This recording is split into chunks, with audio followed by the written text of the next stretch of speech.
Hey everyone, welcome back to the TTA Performance YouTube channel. I've got my car in today, the 81 Turbo Trans Am, and we're going to do a few installs of some simple stuff. We're going to install what we call a line lock system. Line lock system is, or sometimes called roll control, is a solenoid that's inserted in the brake system to hydraulically lock the front brakes for doing burnouts.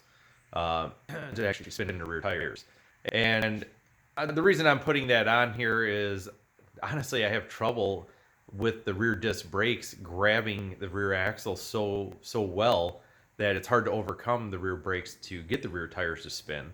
And we got a drag race coming up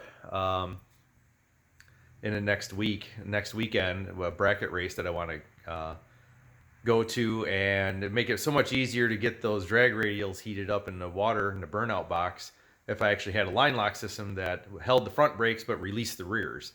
So I'll show you what we got going on with that. Also, last time I was at the track for one of these bracket races, I had the drag radials on the car. I actually drove out to the track with them on, and the tech guy asked if I had a Driveshaft loop, which I did not. And I didn't think he needed one with drag radial since it's a DOT tire. But he's like, nope, gotta have a loop, Driveshaft loop up near the transmission. So I'll show you that also. I had one custom fabricated by a 4x4 shop here in town. They did one heck of a job on it. But let me show you what we got going on here. All right, so here's the solenoid, and the solenoid has a 1/8 inch pipe thread, female pipe thread at the top, and then out the side here. Turn it to the side, you can see. And I've already put the adapters in for mock-up. We have a straight adapter to a 3/16 inverted flare or double flare fitting, and then I also have a 90-degree at the top fitting for another 3/16. So what I'm going to do is there's a line coming from the master cylinder going to the proportioning valve. We're going to come out of the proportioning valve. We're going to go into the inlet of the solenoid.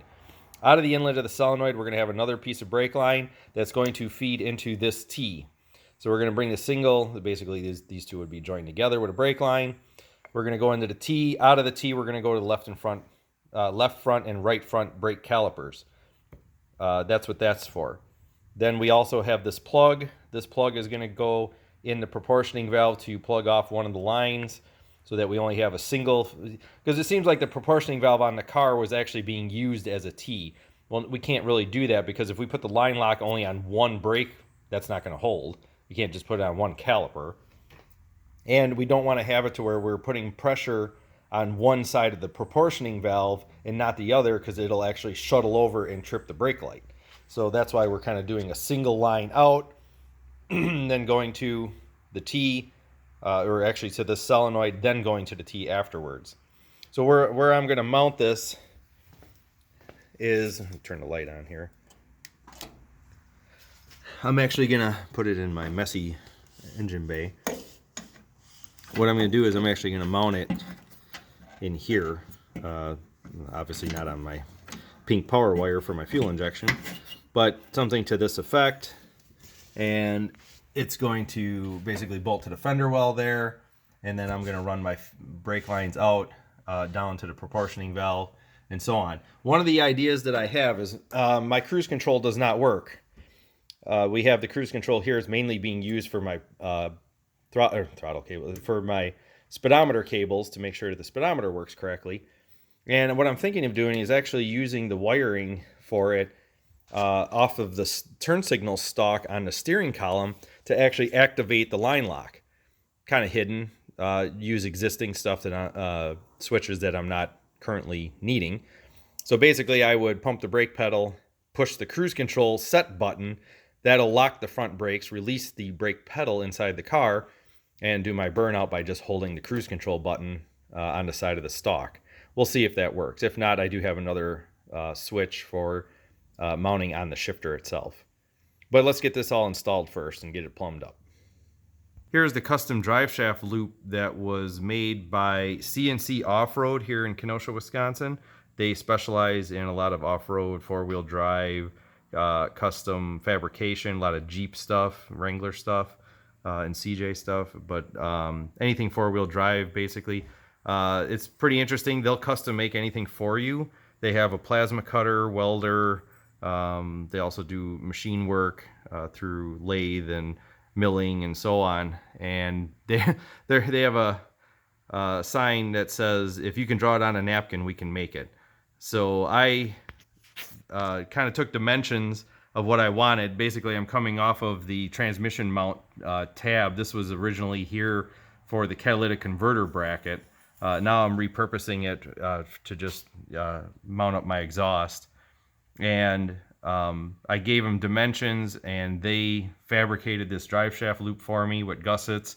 They were nice enough. They actually put their logo in it, and then on the loop itself, you can't really see it, but it says TTA Performance around the drive shaft loop part of it also. But it's all, as you can see, gusseted, reinforced, very heavy steel piece. I did have to modify it slightly because for some reason, I don't know if all Trans Ams are this way or just my car, but the tail shaft of the transmission is actually offset. Well, I shouldn't say it's offset. It's not centered in the tunnel, the drive shaft tunnel. In fact, you can kind of see that maybe the tunnel is not straight. I'm not sure what the deal is, but it was kind of offset towards the passenger side. So I had to kind of modify some of the holes, the mounting holes a little bit. But that's the drive shaft loop. And then I'll lower it down and show you the line lock solenoid all installed. All right, so for the line lock, I'm trying to position the light here, but we got the solenoid mounted on the fender. You can see the copper colored brake line coming across. It's coming out of our proportioning valve. We have the other brake line for our outlet coming out, going into our T, and that T is feeding the left front and right front brake calipers.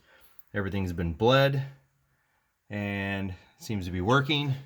As far as the electrical, we actually have it hooked up to the cruise control, like I said.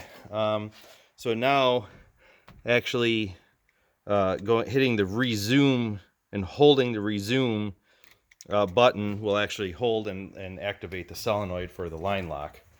So it makes it a little discreet, plus it was a lot easier to wire. What's the best part of installing a line lock? Going to test it.